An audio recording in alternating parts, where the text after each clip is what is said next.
let me invite our next speaker up, Mr. Mukul Gupta, who is the CEO and Director of Shakumbhri Expo Impo Ltd, has over 25 years of experience in FMCG and food industry in the areas of business planning, business development, business strategy and change management. Food, safety and quality are the areas that are very close to his heart, and today he would like to share his experience on these aspects. Ladies and gentlemen, presenting to you our presenter for this session. Let's hear it from Mr. Mukul Gupta. Good morning, everybody. It's an honor and pleasure to be among such dignitaries and industry leaders. My special thanks to Mr. Srivastava and his team for giving me this opportunity to express my views on the sesame industry and the opportunities and challenges that lie ahead. This is my 20th year in trade, and I have seen the industry evolve and flourish in the right direction. From non-Sortex sun-dried to washed Sortex natural, we have come a long way. I clearly remember 20 years ago, you could buy any quality from the market and export it straight into the client, similar to what Africa is doing right now. Indian exports are now 100% value-added or processed. Even the basic 9911 grade goes through some kind of processing and cleaning.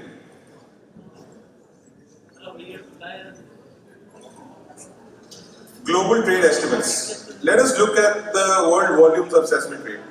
The growth has been fantastic. What is even fascinating is that it has complemented the supply chain beautifully. The farmers have grown more and the consumers accepted it. It's a classic egg and chicken scenario where it's hard to judge if the supply went up due to demand or the demand went up due to ample supply.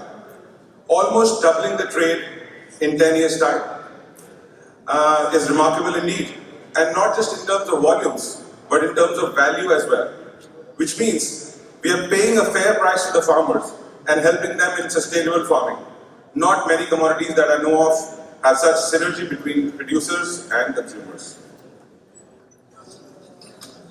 Indian exports in the last 10 years, you have the numbers in front of you.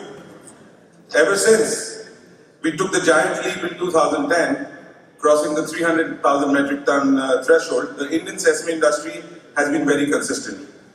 The consistency is despite the fact that we have lost a lot of market share of natural sesame export and in recent past faced stiff competition from the Hull coming out of Africa. You can see the numbers, from the numbers that Indian imports have risen drastically. We were almost negligible back in 2008 and 9, and if you look at last year, we imported about 90,000 tons.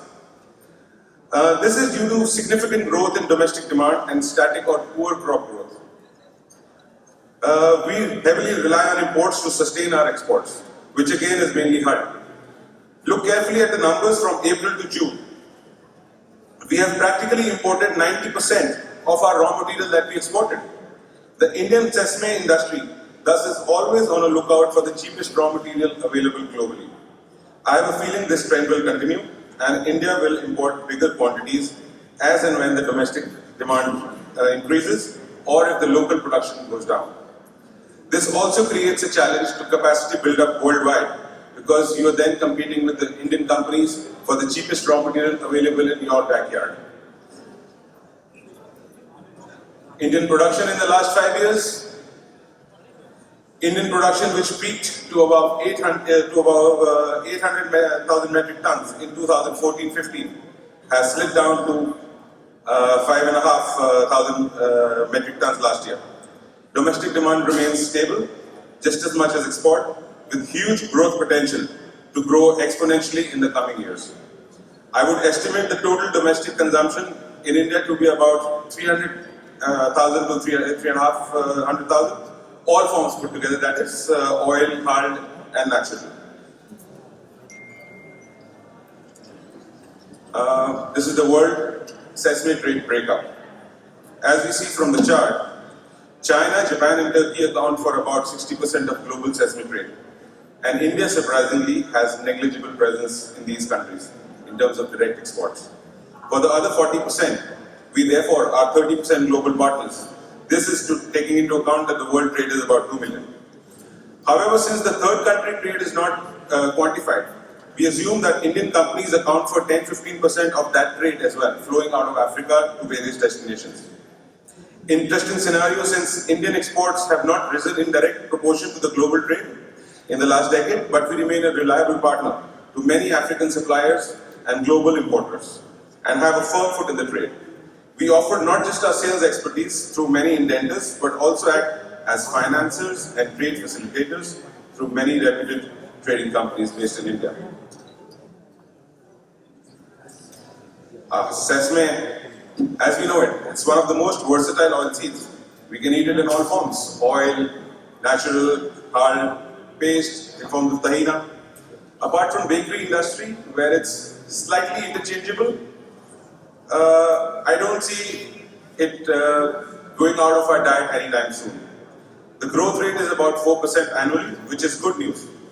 The consumption pattern are to a large extent now detached from prices, which means with prices rising and falling in the range of 10-15%, it does not make any impact on consumption.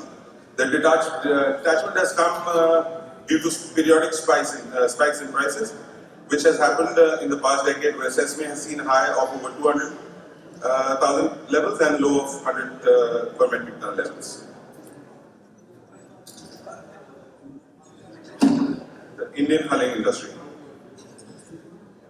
We've always been there, but the real change started in around 2002, 2003, when China decided to consume everything that it produces, and we saw a good opportunity to step in and take over the world demand.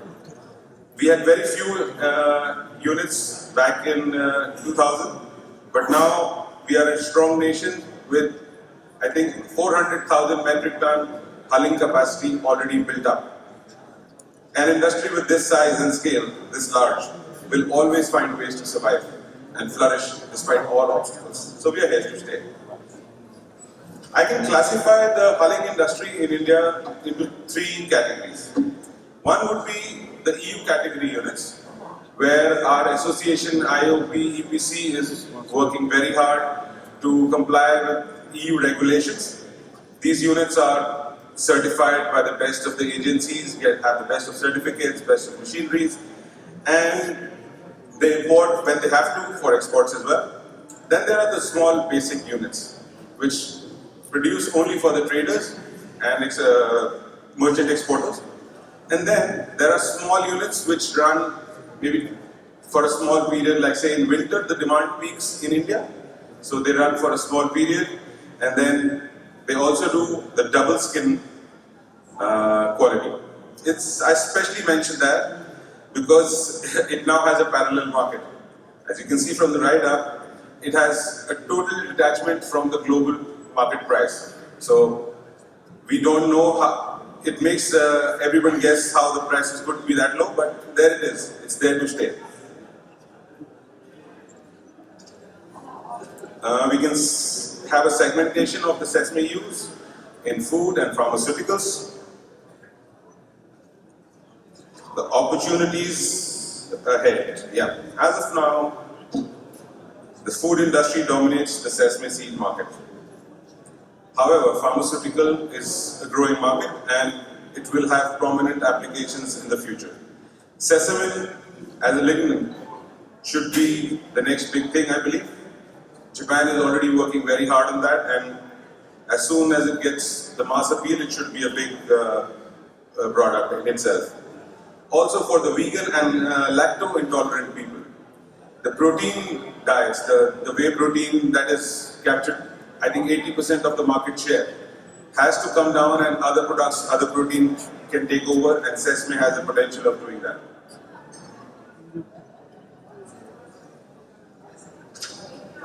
Opportunities that lie ahead, it's time for consolidation.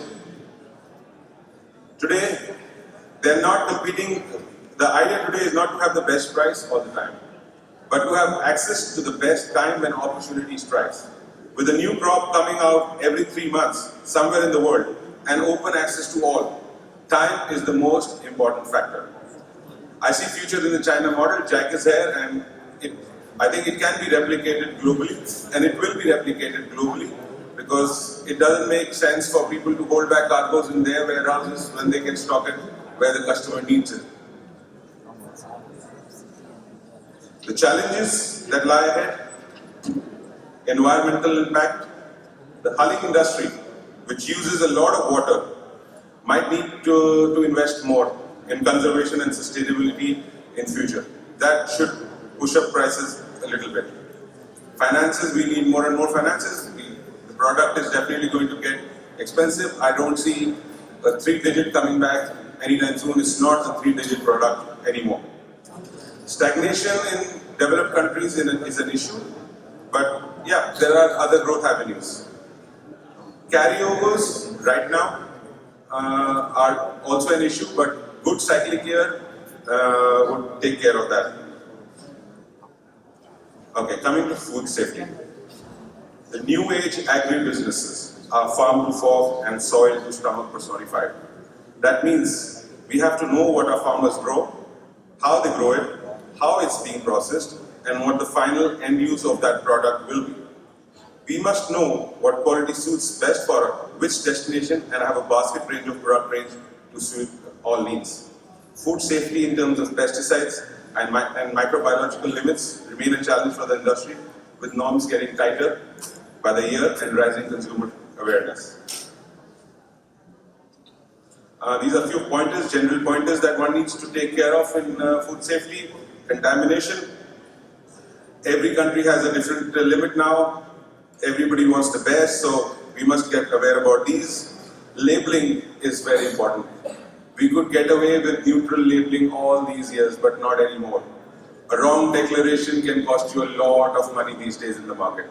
So please be careful and please invest in proper labeling for the future. Traceability as well.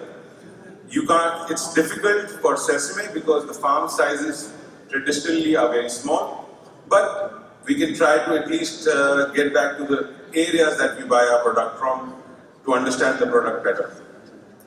Certifications. India is far ahead, I believe, in this matter compared to other nations. Most of the factories are certified or are in process of getting certified. We must invest in these. They probably don't make sense to start with, but trust me, in the long run, they do a lot of good for the industry. Social compliance is a must. Fair trade, we must do that. Farmers must be shielded and given fair prices. That's very important for the trade to survive.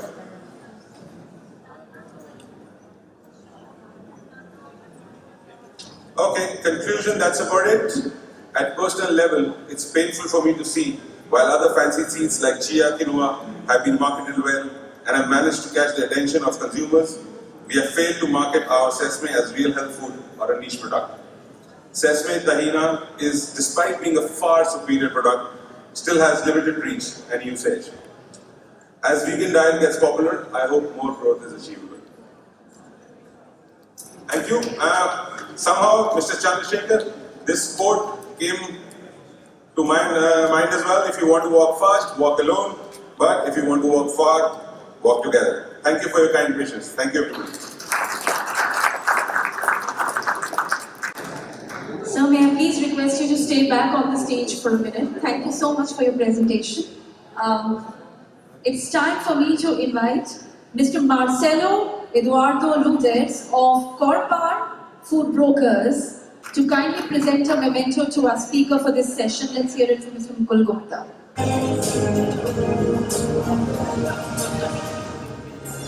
Thank you. Thank you so much, gentlemen. Yeah, okay.